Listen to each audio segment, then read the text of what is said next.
जय हिंद। एक तरफा युद्ध जीत लिया इजराइल, जो तबातोड़ छुट्टे सांड की तरह हमला कर रहा था, उसने अचानक सीज फायर किसके दबाव में आकर कर दिया। और ये सीज फायर किसे कहा जाता है? और हमास जो इतने एयर हमले देखा, एयर स्ट्राइक या फिर इजराइल के जितने भी जमीनी हमले, इतनी तरह से हमला होने के बावजूद हमास या फिलिस्तीन के लोग इतने खुशियां क्यों मना रहे हैं, इसको समझते हैं। देखिए, इजराइल, ये सीज फायर क्या होता है? सीज फायर मतलब किसी समझौते के तहत हथियारों के प्रयोग को जब रोक लगा दिया जाता है कि हम भी हथियार का प्रयोग नहीं करेंगे, आप भी नहीं कीजिएगा, एक तरह का युद्ध विराम, उसे हम लोग टेक्निकल भाषा में सीज फायर कहते हैं। आर्मी में बहुत सारी चीजें टेक्निकल होती है, जैसे जासूसी को वहां रेकी नहीं कहते, वहां पेट्रोल कहते हैं, पेट्रोलिंग पे गया, मतलब वो जासूसी कर रहा है, तो उसी तरह यह टेक्निकल वर्ड है सीज फायर। अब ये सीज फायर किसके दबाव में हुआ? देखिए, यूएनओ के दबाव में हुआ नहीं, क्योंकि यूएनओ में रूस ने 3 बार, चाइना ने कोशिश किया इस मुद्दे को उठाया जाता कि एक ज्वाइंट स्टेटमेंट दिया जाए, लेकिन कोई फायदा नहीं है। ये यूएनओ का मतलब कोई नहीं बनता, इसको कोई नहीं पूछता है। ये इसका अहमियत, जिस तरह भारत में अहमियत राष्ट्रपति की है, एक फूफा जी की तरह काम करते हैं,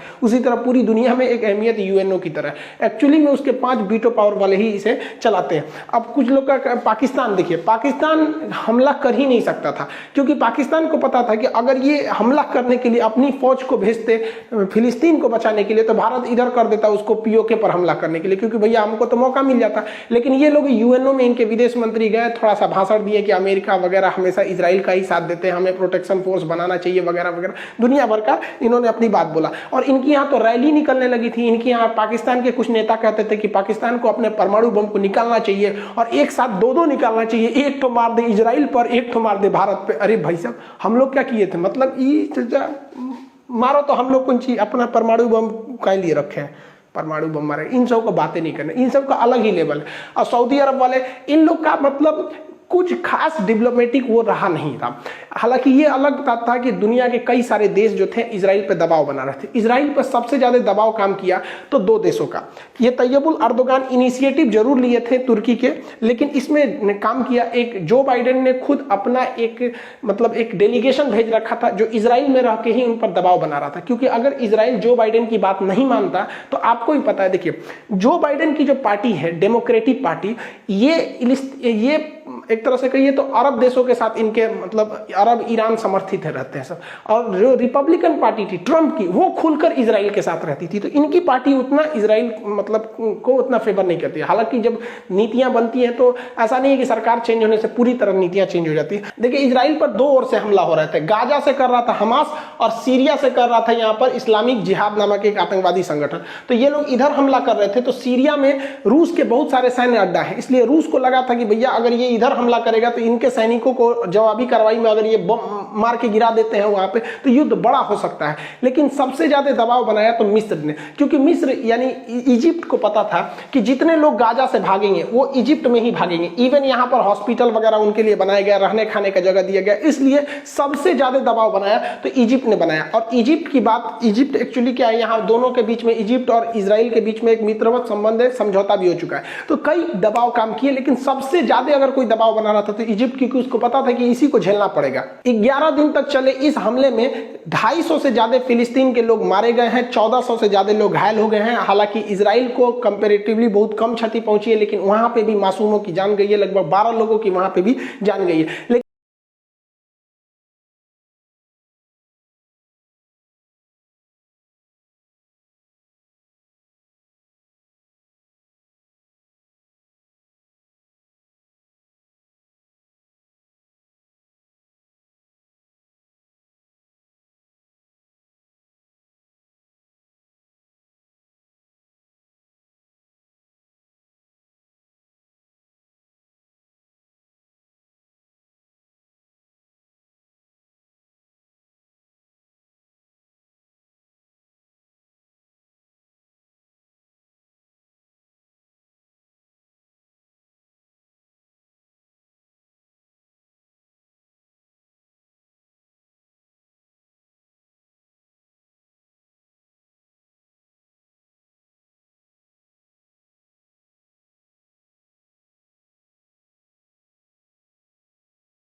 उसने एक साथ 7 देशों को हरा दिया था, पूरी मुस्लिम कंट्री के 7 देशों को। अब एक ही 2021 में इसने OIC जो इस्लामिक कंट्री है उनके 57 देशों को घुटने पर टिका दिया। तो इससे लड़ना इन लोग के पास बहुत मुश्किल है, ये नहीं जीत पाएंगे। लेकिन बावजूद इन्होंने सीज फायर किया जब इजराइल ने, तो इन लोग खुशी मनाने लगे कि भैया हमारा गाजा बच गया। लेकिन उसने कहा है कि हम दोबारा हमला कर देंगे अगर हमारे ऊपर हुआ हमला तो। बेंजामिन नेतन्याहू की सरकार तो अभी खुद ही बहुमत की सरकार नहीं है, उनके गठबंधन की सरकार है। तो इस सीज फायर के फैसले के बाद इनके यहाँ राजनीतिक अस्थिरता देखी जा रही है। इनके गठबंधन के नेता कह रहे हैं कि आपने सीज फायर क्यों किया, हमास को पूरी तरह से क्यों नहीं उजाड़ दिया, क्योंकि आप हमेशा कहते थे कि हमारी सरकार आएगी तो हम हमास को उखाड़ फेंकेंगे। पिछले 10 साल से आपकी सरकार है और हमास इतने बड़े बड़े हमले करते जा रहा है, आपको सरकार से हटा देंगे। तो देखिए तत्कालीन इन्होंने जो नेतन्याहू पे है, पूरे इंटरनेशनल प्रेशर इतना ज्यादा था, इवन भारत जैसा देश में भी इजराइल के साथ में नहीं था। आप यूएनओ में भी देखे होंगे, हमारा स्पष्ट संदेश था कि हम 2 देश चाहते हैं कि इजराइल और फिलिस्तीन दोनों, और हम फिलिस्तीन के साथ खड़े हैं। India's strong support to the just Palestinian cause. तो इसमें इजराइल के ऊपर दबाव था यूएनओ से लेकर हर जगह, इसलिए इन्होंने मतलब सीज फायर किया। लेकिन देखिए तत्काल ये बेंजामिन नेतन्याहू के ऊपर राजनीतिक प्रेशर है, लेकिन जब चुनाव होगा तो जेन्युइन है कि बेंजामिन नेतन्याहू जीत जाएंगे। क्योंकि चुनाव के वक्त में अगर देश पर आक्रमण होता है तो ये वही पार्टी जीतती है जिस पार्टी के पास सरकार रहती है। आप 2 एग्जाम्पल से समझिए। चीन में माओ त्से तुंग के खिलाफ सत्ता भड़क रही थी, मतलब वहां पर चीन में ना बगावत हो रही थी, इसलिए चीन ने तिब्बत पर हमला कर दिया, फिर भारत पर हमला कर दिया, तो वहां के लोग ऑटोमेटिक सरकार के साथ हो गए। हमारे साथ भी देखिए 2019 में पुलवामा में जब हमला हुआ तो बेतहाशा इंसान सरकार के साथ खड़ा हो गया। जितनी हमारी सरकार से गिले शिकवे थे, ऐसा नहीं होता कि 100% कोई भी गवर्नमेंट किसी को खुश रख सकती है, तो थोड़े बहुत जो भी गिले शिकवे थे, तो पुलवामा अटैक के बाद सरकार से एक ही उम्मीद थी कि नहीं धो के आओ, और मोदी जी ने भी धो दिया, वहां पर बालाकोट स्ट्राइक वगैरह हुआ यहाँ पर। तो यही हो गया नेतन्याहू के साथ कि इलेक्शन में इनकी भी पार्टी को एक पॉलिटिकल बूस्ट जरूर मिलेगा, लेकिन अभी के वक्त में इनकी क्रिटिसाइज किया जा रहा है उन्हीं के देश में। इजराइल और चाइना दोनों एक ही रास्ते पे चलते हैं, ये दुनिया को कुछ दिखाते हैं, दुनिया उसे देखती है, लेकिन पर्दे के पीछे ये लोग कुछ और कर रहे होते हैं। आप ध्यान से समझिए, इन दोनों का चाल आपको बताते हैं। 1948 में फिलिस्तीन पर पूरी तरह से धावा बोल दिया इजराइल ने और पूरी तरह से अपना क्षेत्रफल विस्तार करना चालू किया। सेम उसी तरह चाइना ने तिब्बत को 1959 में कब्जा कर लिया। यहाँ पर दोनों साथ साथ देखते चलिएगा। फिलिस्तीन के बाद ये अगला नंबर किया गोलान की पहाड़ियों पर। गोलान जो सीरिया में है, इन पहाड़ियों को कब्जा कर लिया क्योंकि सेना की दृष्टि से वो जगह बहुत ही जबरदस्त था। उसी तरह चाइना ने ही क्या किया, तिब्बत पर कब्जा करने के बाद अक्साई चीन पर कब्जा कर लिया, क्योंकि अक्साई चीन जो है लद्दाख के ऊपर का एरिया है, ये ऊंचा है और स्ट्रेटेजिक सेना के रूप से महत्व है। दोनों सेम काम कर रहे हैं, आप देखते चलिए यहाँ पे। इसके बाद इसने जॉर्डन पर कब्जा कर लिया, क्योंकि जॉर्डन जो है वो पानी का क्षेत्र बहुत अच्छा था। यहाँ पर जॉर्डन वाला डेड सी वाला एरिया है, इस एरिया पर इसने जॉर्डन पर कब्जा कर लिया। चाइना ने ठीक उसी तरह आगे बढ़कर बहुत सारे द्वीपों का कब्जा कर लिया दक्षिणी चीन सागर में, क्योंकि इन दक्षिणी चीन सागर पर कब्जा कर लिया इन द्वीपों पर, क्योंकि यहाँ के देश छोटे छोटे थे, ये कुछ नहीं कर सके। ये दोनों देखिए सेम काम कर रहे हैं सर। इसके बाद इसने लेबनान, ऊपर लेबनान को पे धीरे धीरे जाके वहां पे भी उसके कुछ एरिया को इसने भी कब्जा कर लिया। इसने क्या किया, चाइना ने इस छोटे छोटे द्वीपों को हराने के बाद ऊपर में जापान के द्वीप के साथ इसने कब्जा कर लिया, उसके कुछ द्वीपों के साथ इसके विवाद होते हैं, अक्सर ये उलझता रहता है। आप देखेंगे अब चाइना की नजर है और इजराइल दोनों की नजर है कि हमें कैसे प्राकृतिक संसाधन, पेट्रोलियम, गैस, मछली, ये सब समुद्र से कैसे मिलेंगे। उसका जो तमार ऑयल फील्ड है, यहाँ बहुत बड़ा ऑयल का फील्ड है, यही नीति पे चल दिया चाइना ने। उसने दक्षिणी चीन सागर पर पूरा कब्जा करने बैठ गया है, क्योंकि दक्षिणी चीन सागर दुनिया का सबसे बड़ा समुद्र होने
उंगली है नेपाल, तीसरी उंगली है सिक्किम, चौथी उंगली है भूटान और पांचवी उंगली है अरुणाचल प्रदेश। मतलब पहले पूछेंगे, कब्जा कर लेंगे, अभी और डराएंगे। अरे नेपाल वाला केपी शर्मा ओली, इसको लगता है कि चाइना नेपाल का साथ दे रहा है। अरे तू फिंगर में आ रहा है, दूसरा नंबर तू ही फिंगर है यहाँ पर। चाइना और इजराइल दोनों को पता है कि कुछ लोग उन्हें लाइक करेंगे वो कितनों गलत काम कर दे, और कुछ लोग उन्हें लाइक नहीं करेंगे चाहे वो कितना भी भलाई कर दे। आप ऐसे समझिए, आप अगर देखिएगा न्यूट्रल होके, तो जो नीति इजराइल अपना रहा है वही नीति कौन अपना रहा है? चाइना अपना रहा है। लेकिन जो लोग इजराइल के काम का विरोध कर रहे हैं, जैसे पाकिस्तान कह रहा है कि वहां पर जुल्म हो रहा है, जो इजराइल का विरोध कर रहा है वही ससुरा चाइना का साथ दे रहा है। कह रहा है नहीं चाइना ठीक है। पाकिस्तान क्या कहता है? इजराइल गलत है लेकिन चाइना ठीक है।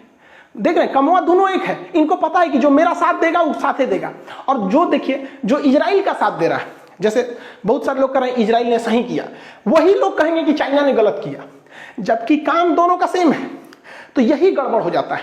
अमेरिका कहता है कि इजराइल को अपनी रक्षा करने का अधिकार इसलिए धो दो, और वही अमेरिका कहता है कि चाइना जापान पर हमला मत करो क्योंकि मेरा साथी है। तो इन्हें पता है कि दुनिया एक गुट में बन चुकी है, और रियलिटी है कि जियोपॉलिटिक्स में यानी इंटरनेशनल रिलेशन में यहाँ केवल और केवल हमारा फायदा, हमारा बिजनेस सही होना चाहिए। भाड़ में गया इंसानियत। क्या कोई मुस्लिम कंट्री कहेगा कि यहाँ पर अजरबैजान ने आर्मेनिया पर जुल्म करके नागोर्नो कराबाख को घर में घुस घुस के मारा है? क्या अभी भी अजरबैजान आर्मेनिया पर हमला करते जा रहा है? क्या कोई कहेगा? नहीं, क्योंकि यहाँ मुस्लिम देश है यहाँ पे, और वहां पे अगर इजराइल मार रहा है तो गलत है, अजरबैजान मारा तो ठीक है यहाँ पर। और अजरबैजान को बचाने कौन आया? देखिए इजराइल जो है, ये अजरबैजान है, इसको तुर्की ने हथियार दिया, और इसी अजरबैजान को इजराइल ने भी हथियार दिया यहाँ पर, और ये कोई नहीं बचा पाया इस आर्मेनिया को। इसलिए यह दिखाता है कि इस दुनिया में अगर आपको रहना है तो खुद शक्तिशाली बन के रहिए, वरना लोग कूच देंगे। इजराइल ने इसी सिद्धांत को समझा, उसने कहा भाड़ में गया, इंटरनेशनल रिलेशन में कहीं कोई सही गलत नहीं होता है, हमारा फायदा है, इसलिए खुद को शक्तिशाली बनो। इस रूप में इजरायली जब हिटलर मार रहा था तो वो फिलिस्तीन की ओर आए थे, वहां पर उस जगह पर जेरूसलम की ओर आए थे, क्योंकि इनका जो जेरूसलम है इनके धार्मिक हिसाब से यही उनका पूर्व जगह है। यहाँ पर ये लोग आए थे और धीरे धीरे पढ़ाई लिखाई शिक्षा करके इतना आगे चले गए जो आज दुनिया में किसी की बात नहीं सुनते हैं। दोनों देश नहीं सुनते हैं, ना चाइना सुनता है ना इजराइल सुनता है, क्योंकि इजराइल को सोचिए, इजराइल यहाँ रहने का जगह नहीं था, और चाइना को एशिया का मरीज कहा जाता था। इन्होंने शिक्षा, औद्योगिकरण और भ्रष्टाचार को कम किया और इतने तेज आगे बढ़े जिसका कोई हद नहीं, और आज ये डोमिनेट कर रहे हैं यहाँ पर। और हम भारत वाले देखिए, ये 1948 में ये देश बना था, इनको पता भी नहीं था कि इनके देश का नाम इजराइल होगा, अचानक इनके दिमाग में आया 1948 में। और हम 1947 में आजाद हो गए थे भाई साहब, बने नहीं थे, पूरी दुनिया में पहले हम लोग बने थे। पूरी दुनिया की सबसे बेहतरीन औद्योगिक और नगरीय सभ्यता हमारी सिंधु सभ्यता थी। हमसे पुरानी मेसोपोटामिया थी, लेकिन वो देहाती सभ्यता थी, ग्रामीण थी, और हम लोग सबसे शहरी सभ्यता थी। और आज 1947 से लेकर 2021 तक में आज देखिए ना, हम लोग, हमारा जियोपॉलिटिक्स, हमारे रिलेशन डिपेंड करते हैं कि हमें कौन चीज घटल है। हम रूस से दुश्मनी नहीं ले सकते हैं, क्यों? हमें हथियार कौन देगा? हम अमेरिका से दुश्मनी नहीं ले सकते हैं, अपाची हेलीकॉप्टर कौन देगा? हम फ्रांस को खुश रखना चाहते हैं, क्योंकि राफेल कौन देगा? हमारे देश में देखिए क्या सेंटीमेंट बन रहा है। 1861 में लॉर्ड मैकाले ने हमारी शिक्षा व्यवस्था को इस कदर बर्बाद किया कि हम लोग को इस तरह